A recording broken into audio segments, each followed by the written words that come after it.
Now, we seen Ryan Garcia get in the ring with him. We seen Rolly Romero get in the ring with him and Frank Martin. Mm-hmm. And what I've noticed, it seems like their approach is always go in there and just kill him.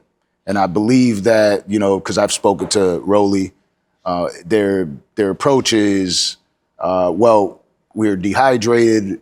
We had to go in there, do what we had to do, and try to get him out of there before we ran out of gas, right? You're saying that you're naturally bigger, but you're fighting at 130. He's at 135, right? He's at 135. So do you feel like obviously I don't want you to give the secrets, but are you going to come in there with that mentality? I'm going to go in there and I'm going to knock him out? I want to go in there. I go in there with the mentality that I'm going to knock anybody out.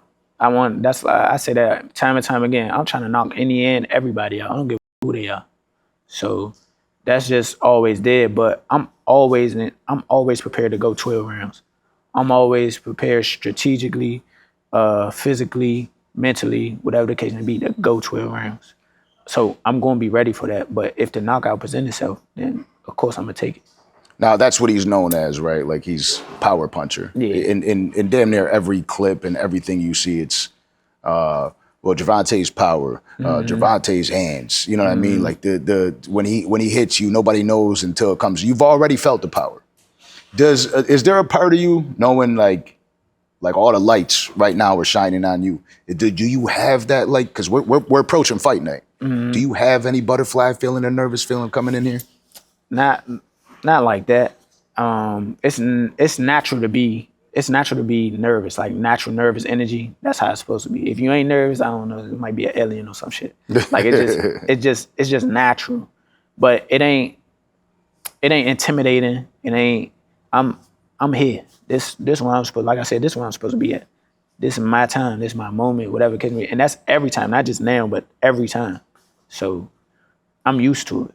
I've been at this since I was 9. I've always been amongst the best. Since I've been a national champion my first time, I've always been amongst the best. Always been a national champion. 11 and 12. We got age groups, 11 and 12, 13, 14, 15, 16. Open, men's division. When as a youngin', like 17, I was being grown men, 17, washing them. I was on the USA team, international, medal international. I've been there. Professional, got signed to Golden Boy, straight out the professionals. No dissing to no local fighters or none of that, no local promoters, none of that. But I got signed to one of the best promotional companies as soon as I turned pro at 18. I was fighting on big cards, Bernard Hopkins, Triple G, David Lemieux, Canelo, all that. I've been groomed to be right here. And it's 20 years. 20 years. 20 years, and we got 1 draw and 1 loss on the record. It seems that it's becoming more and more common because I feel as though all these boxers are desperately trying to hold that 0. Yeah. But now the world with social media and everything involved and people getting more involved in boxing day by day, it seems like they're forcing the fights that are saying, well, you're going to go up against this guy. It's not just fighting just some random boxer anymore. So now you have that 1 loss on your record. Did that bother you? Does it bother you when you think about it, thinking like, damn, I got 1? No, it don't bother me now. It bothered me when it happened. But that's it. It bothered me because I never lost before. As a professional, never lost before. And I wasn't used to losing in the amateurs. I was an amateur for how long? I only lost about 15, 16 fights out of 130, 100, 140. You know what I'm saying? So as a professional, taking that first loss, it really hit me because it's like, damn. And obviously, I went up against a stacked deck, but it is what it is. I can only blame myself. I started too late in that fight. And that was my turning point in my career, though. And know that they ain't gonna give you nothing. Now, I'm a Buffalo Bills guy, right? Being from Buffalo, New York. I don't know if you caught that AFC championship game between Mahomes and Josh Allen. Yeah. This is kind of what this moment is, right? It's Pat Mahomes and Josh Allen going head to head. Mm-hmm. They were at the 4th time, but you guys are here for the 3rd time. Yeah. Right? Do you feel like you have enough experience in these big fights? Without a doubt. Without a doubt. without a doubt.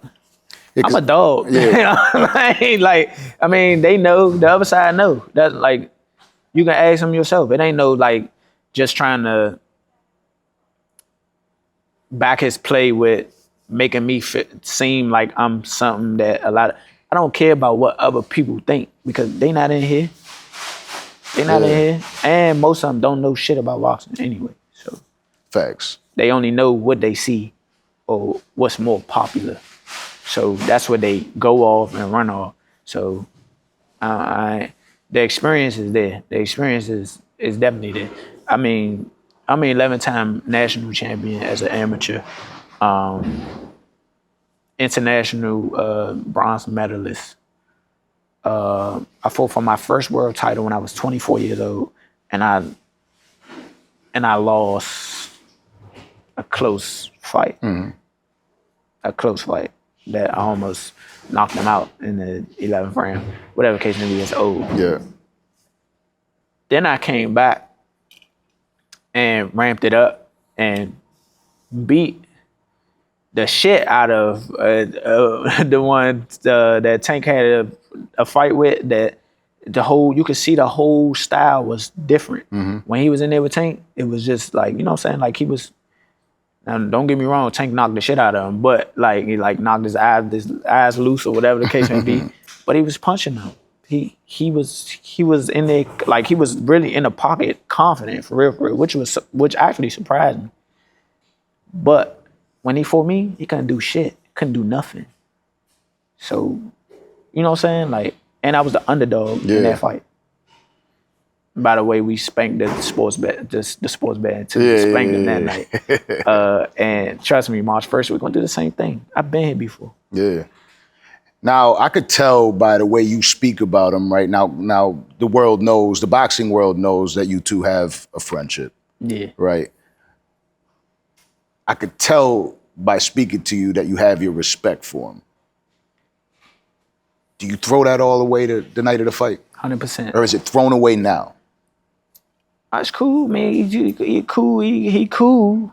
But at the end of the day, I got one goal.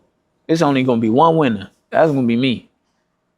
Whether you gonna lay down, or you gonna get down, or you gonna lay down. Either way, I'm gonna fuck you up. Then we could be cool after. We're gonna make some money. I'm gonna whoop your ass. I'm gonna try to whoop your ass. We're gonna make some money because that's what it is. It's competition. Yeah. If you thinking otherwise, you're in the wrong sport. In the press conference, he's talking, I believe it's your family over there. And he's like, y'all gonna make me, basically y'all gonna make me dog walking because y'all keep talking. Right? Not worried about that shit. When that shit happens, do you look at it and be like, this is just for media? Or do you start sitting there like, all right, now he's crossing the line? I'm gonna tell you one thing. He is good. He here all the time in front of the cameras. He good with that. That's his MO. So, but I think personally, he was just trying to find something to ramp itself up. Yeah. Like the first press conference, you see how dull it was, and you know whether he was going through something or not. Like, you know what I'm saying? Like it took somebody to spark that fire in him. And I even said it myself. I'm like, I'm not trying to fight Tank, uninterested Tank. Yeah. That's gonna taint my shit after I win. Oh, he's ready to retire, all this and all that. Oh, he on his way out the door. Nah, I wanna fight that dog.